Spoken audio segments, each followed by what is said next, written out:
जिस डिजिटल युग की तरफ जा रहे हैं, टेक्नोलॉजी का उपयोग हम करें, ये अच्छी बात है, लेकिन टेक्नोलॉजी हमारा इस्तेमाल करने लग जाए और हम टेक्नोलॉजी के दास बन जाएं, यह किसी भी देश और समाज के लिए अच्छा नहीं है। और इसीलिए प्रधानमंत्री जी ने एक बात कही, और वह बात उन्होंने कही कि when citizens read the country leads, यानी जब लोग पढ़ते हैं तो देश बढ़ता है, आगे बढ़ता है, और उसको आगे बढ़ाने के लिए ही हम सबको उन कृतियों की ओर जाना पड़ेगा। और उत्तर प्रदेश तो इस दिशा से बहुत सौभाग्यशाली है कि हम लोगों ने आम जनमानस की सुविधा के लिए वैदिक संस्कृत को व्यवहारिक संस्कृत में देने के लिए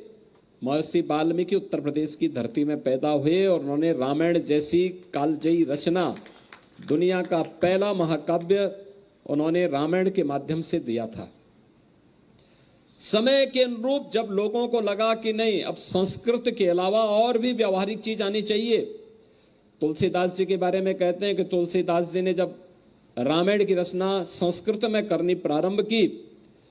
तो जितना लिखते थे उतना गायब हो जाता था। बाद में कहते हैं कि बजरंगबली ने उन्हें दर्शन देकर के उनसे कहा कि नहीं,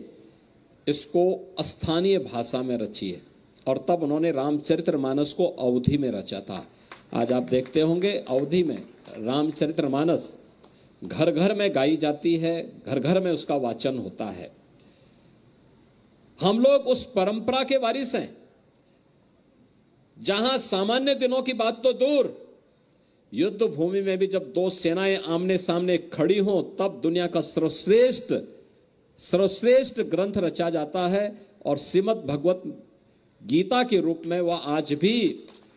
5000 वर्षों से हम सब के लिए एक नई प्रेरणा का केंद्र बना हुआ है। कुरुक्षेत्र धर्म क्षेत्र हो गया। आज भी कौन ऐसा सनातन धर्मावलंबी होगा, नहीं होगा कि जो कुरुक्षेत्र जाकर के वहां पर उस कूप में स्नान करने की इच्छा न रखता हो।